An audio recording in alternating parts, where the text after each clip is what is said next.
अस्सलाम वालेकुम स्टूडेंट्स, आज हम यूजेस ऑफ आइसोटोप्स की बात करेंगे। यूजेस ऑफ आइसोटोप से क्या मुराद है, यानी आइसोटोप्स कहाँ कहाँ इस्तेमाल होते हैं और हमें कहाँ कहाँ इनकी ज़रूरत पड़ती है। आइसोटोप्स को मेडिकल में भी यूज़ किया जा रहा है, इंजीनियरिंग में भी यूज़ किया जा रहा है, इसके साथ साथ एग्रीकल्चर में भी मुख्तलिफ शोबों के अंदर आइसोटोप्स का इस्तेमाल दिन ब दिन बढ़ता जा रहा है। फॉर एग्ज़ाम्पल ये सोडियम जो है 24, ये ब्लड सर्कुलेशन के अंदर जो प्रॉब्लम होते हैं उनको आइडेंटिफाई करता है। इसी तरह कोबाल्ट 60 कैंसर ट्रीटमेंट में इस्तेमाल होता है। इसकी डिटेल हम स्क्रीन पे मुलाहजा करते हैं। What are uses of isotopes? Students, ये आज का हमारा क्वेश्चन है कि यूजेस क्या हैं आइसोटोप्स के, इस्तेमालात हम पढ़ने जा रहे हैं। पहला पॉइंट है आयोडीन 131, I131, आयोडीन की सिंबल आई होती है। ये use as a tracer for thyroid problem. ये थायराइड एक ग्लैंड का नाम है और ये गर्दन में वाक़या होता है। इसके बहुत सारे मसाइल होते हैं मेडिकल साइंस के मुताबिक। तो आयोडीन के इस आइसोटोप को, आयोडीन 131 को, थायराइड के प्रॉब्लम को पहचानने के लिए, डायग्नोज करने के लिए यूज़ किया जाता है। ट्रेसर का मतलब होता है यानी खोज लगाना, पता चलाना। तो ये थायराइड के अंदर क्या प्रॉब्लम है, ये थायरॉक्सिन पैदा करता है, वो कम पैदा हो रहा है, ज़्यादा पैदा हो रहा है, इसके अंदर क्या ख़राबी है, तो बतौर ट्रेसर होता है ये यूज़ थायराइड प्रॉब्लम के लिए। नंबर 2 है सोडियम 24, Na24 जो है ये आइसोटोप है सोडियम का।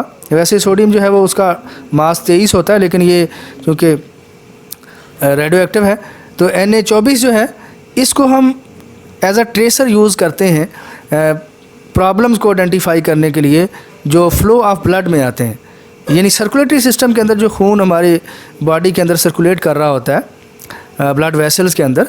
तो ये ब्लड फ्लो के जो प्रॉब्लम होते हैं उनको आइडेंटिफाई करने के लिए, उनकी खोज लगाने के लिए, उनका पता चलाने के लिए Na24 यूज़ होता है।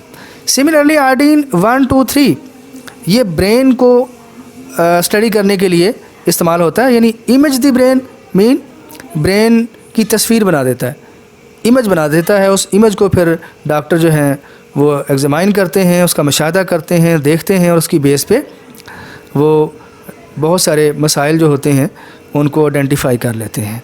तो आयोडीन 123 जो है ये इमेज द ब्रेन के लिए यूज़ करते हैं। कोबाल्ट 60 जो है ये कैंसर ट्यूमर जो होते हैं, रसोलियाँ कैंसर की, उनको किल करने के लिए, श्रिंक करने के लिए, ख़त्म करने के लिए यूज़ किया जाता है। सिमिलरली नंबर 5 पे है कार्बन 14। ये भी चूँकि रेडियो एक्टिव आइसोटोप है, ये यूज़ किया जाता है path of carbon in photosynthesis. और ये कार्बन 14 जो है ये एज एस्टिमेशन में भी यूज़ होता है। जो माहिर आसार कदीमा के जो लोग होते हैं वो कार्बन 14 को यूज़ करके बताते हैं जी इतने हज़ार साल पुराना जो है जानवर दरियाफ्त हो गया है या कोई पौधा मिल गया है, बाकियात मिल गई हैं। तो ये C14 जो है एस्टिमेट करने के लिए भी यूज़ करते हैं, एज एस्टिमेशन के लिए। सिमिलरली S35 ये सल्फ़र है, इसको यूज़ करते हैं मालिकुलर स्ट्रक्चर को मालूम करने के लिए, किस चीज़ का मालिकुलर स्ट्रक्चर मालूम करने के लिए S35 को यूज़ करते हैं। 7 पॉइंट पे है कार्बन 14 को, जो मैंने अभी जिक्र किया था कि estimate the age of carbon containing substances, this process is called dating. यानी डेटिंग का मतलब ये है कि कोई चीज़ कितनी पुरानी है। तो चूँकि कार्बन 14 जो है ये हर जानदार का हिस्सा होता है, एनिमल हो, प्लांट हो, तो जब वो मर जाता है तो उसके बाद वो डिके होता है। तो फिर उससे कार्बन 14 जो है वो कितनी बार डिके हुआ है, उससे फिर वो उसकी हाफ़ लाइफ होती है, उसको काउंट करके एस्टिमेट किया जाता है कि कोई चीज़ जो है वो कितनी पुरानी है। इस प्रोसेस को डेटिंग कहते हैं। पॉइंट नंबर 8 है radioactive isotopes are use to study mechanism of mechanical reaction.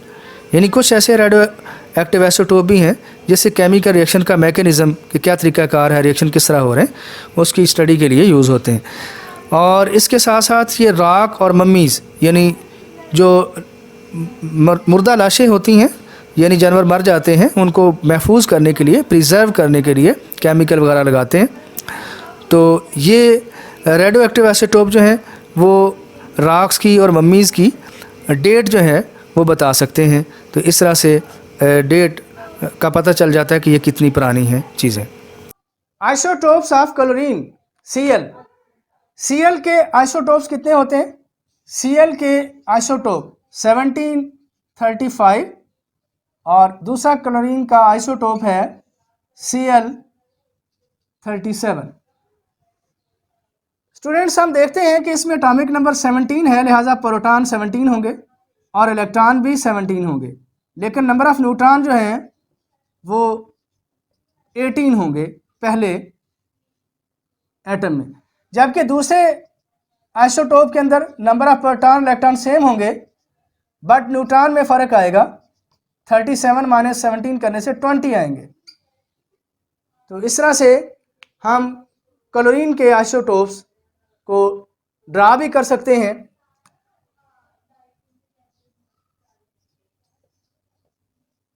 क्योंकि 17 है इलेक्ट्रॉन, तो इसका न्यूक्लियस जो है उसमें चूंकि प्रोटॉन 17 है, 17 लिख देंगे, और नंबर ऑफ न्यूट्रॉन 20 है। पहले शेल में 2 इलेक्ट्रॉन है, 2 आ जाएंगे, दूसरे के अंदर 8 इलेक्ट्रॉन है, ये 10 हो जाएंगे, और लास्ट वाले में 7 इलेक्ट्रॉन।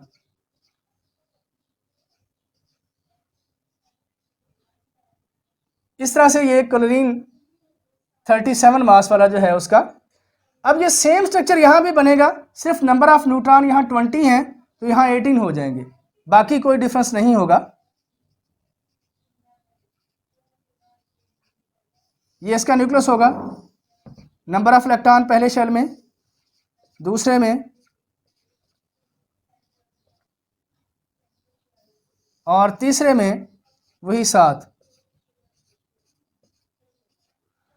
तो स्टूडेंट्स, इस तरह से हम क्लोरीन के आइसोटोप को ड्रा कर सकते हैं और इनके एटॉमिक नंबर और मास नंबर की बेस पर नंबर ऑफ प्रोटॉन, इलेक्ट्रॉन और न्यूट्रॉन अलग अलग निकाल सकते हैं।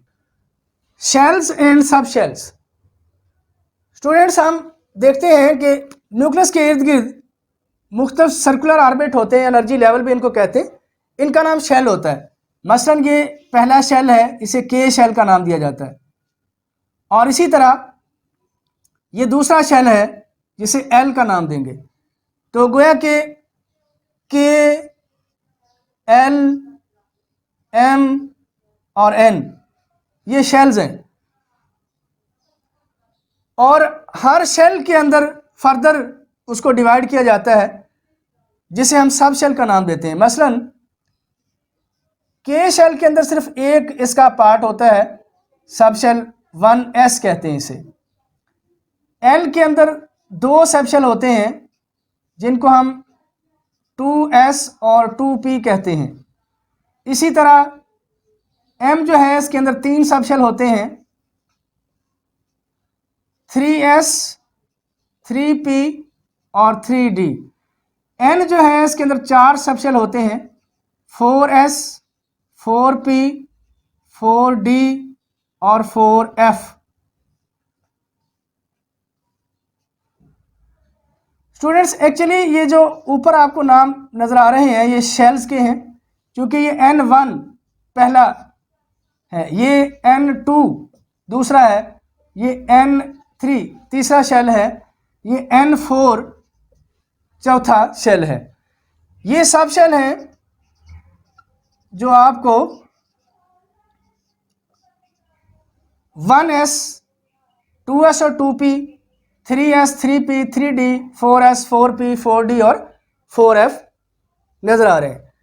तो इस तरह एक शेल को फर्दर सब डिवाइड किया जाता है एक या एक से ज़्यादा पार्ट में। तो ये जो फर्दर डिवीजन होती है किसी शेल की, इसको हम सब शेल का नाम देते हैं। जैसे एल शेल है, दूसरा शेल कहलाता है, इसके फर्दर 2 पार्ट हैं 2s और 2p, ये इसके सब शेल कहलाते हैं। मज़ीद डिटेल हम स्क्रीन पे देखते हैं। स्टूडेंट, नेक्स्ट है हमारा क्वेश्चन, डिफाइन शेल्स एंड सब शेल्स। चूँकि सर्कुलर पाथ हमने देखे हैं प्रीवियस लेक्चर्स के अंदर कि इलेक्ट्रॉन न्यूक्लियस के गिर्द सर्कुलर पाथ में रिवॉल्व कर रहा होता है। ये जो सर्कुलर पाथ होते हैं, ये बड़ा पाथ जो होता है उसे एनर्जी लेवल शेल कहते हैं। और फिर शेल को फर्दर डिवाइड किया जाता है, मज़ीद हिस्से उसके बनाए जाते हैं एक शेल के, और ये जो मज़ीद हिस्से शेल के करते हैं इनको सब शेल कहते हैं। तो अ शेल इज़ सब डिवाइडेड इनटू वन और मोर पार्ट्स। एक शेल जो है उसको मज़ीद हिस्सों में, एक या एक से ज़्यादा हिस्सों में डिवाइड करते हैं, जिन्हें सब शेल कहते हैं। For n equal to 1 it is K shell, यानी जब n की वैल्यू 1 है तो ये पहला शेल है, के शेल है। इसका सब शेल सिर्फ एक ही होगा और उसे 1s कहते हैं। फॉर n इक्वल टू 2 यानी दूसरा जो शेल है इसे हम l का नाम देते हैं, इसके दो सब शेल होंगे और वो 2s और 2p हैं। इसी तरह तीसरा जो शेल है फॉर n इक्वल टू 3, ये m शेल है और इसके 3 सब शेल होंगे, 3s 3p 3d। ये साथ 3 इंडिकेट कर रहा है कि ये तीसरे शेल के पार्ट हैं, यानी s p d। अब इसी तरह जो चौथा है उसको n कहते हैं, n शेल है, और n के जो फर्दर पार्ट हैं यानी सब शेल वो होंगे 4s 4p 4d और 4f। यानी ये s से शुरू होता है, s sp और फिर spd और फिर spdf। तो ये सब शेल हैं, ये इनकी डिटेल हम आगे देखेंगे। कैपेसिटी के हवाले से क्वेश्चन आ जाता है, write the names for 4 shell and subshells for each shell. यानी के शेल जो पहला शेल है उसका एक ही सब शेल है, ब्रैकेट में आपको नज़र आ रहा है 1s। और फिर एल शेल जो है दूसरे नंबर पे, इसके अंदर 2 सब शेल होते हैं 2s 2p। और m तीसरा शेल है, इसके अंदर 3 सब शेल हैं 3s 3p 3d।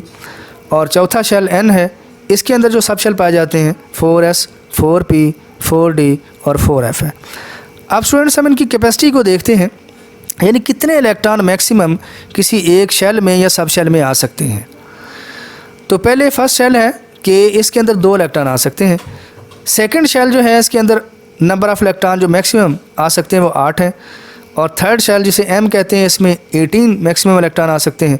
और फोर्थ शेल में 32 n जो शेल है फोर्थ है, इसके अंदर 32 इलेक्ट्रॉन आ सकते हैं। अब हम सब शेल की कैपेसिटी देखते हैं। s में 2 और इसके अंदर 4 ऐड करें 6 बनता है, p में 6 आ जाएंगे, फिर इसमें 4 ऐड करें d में 10 आ जाएंगे, और f में फर्दर 4 करने से 14, यानी 2 6 10 और 14। ये बिल तरतीब s p d और f सब शेल की कैपेसिटी है to accommodate maximum number of electron. अब स्टूडेंट सवाल आता है व्हाट इज़ अबाव प्रिंसिपल। असल में ये अबाव प्रिंसिपल जो है ये बताता है कि इलेक्ट्रॉन पहले लोएस्ट एनर्जी सब शेल में आते हैं जो अवेलेबल होता है, और उसके बाद फिर उससे हायर, फिर उससे हायर, यानी पहले 1s फिर 2s फिर 2p, इस तरह तरतीब से इलेक्ट्रॉन भरे जाते हैं इलेक्ट्रॉनिक कन्फिगरेशन के अंदर। इस रूल को अबाव प्रिंसिपल कहते हैं। इलेक्ट्रॉनिक कन्फिगरेशन से क्या मुराद है? इससे मुराद इलेक्ट्रॉन की तरतीब है किसके अंदर, शेल्स या सब शेल्स के अंदर। हम दोनों तरह इसको देखते हैं। लेट से हमारे पास सोडियम एटम है, इसका एटॉमिक नंबर 11 है, तो हम इसको K L और M इसके अंदर इन 11 इलेक्ट्रॉन को डिस्ट्रीब्यूट करेंगे। पहले में 2 आते हैं, दूसरे में 8 10, और चूंकि ये 11 है 11 है, एक यहाँ पे आ जाएगा। ये इलेक्ट्रॉनिक कन्फिगरेशन शेल की है, लेकिन हम चूंकि जानते हैं कि के शेल जो है इसका फर्दर एक सब शेल होता है 1s, और L के 2 होते हैं 2s और 2p, और इसमें सिर्फ 3s लिखने की ज़रूरत है। चूंकि spd इसकी कैपेसिटी हम जानते हैं, और ये सब शेल की कैपेसिटी होती है स्टूडेंट्स, हम s के अंदर 2 इलेक्ट्रॉनों की कैपेसिटी है, यहाँ रख देंगे। 8 में से 2 s में आ जाएंगे और बाकी 6 जो हैं ये p में आ जाएंगे।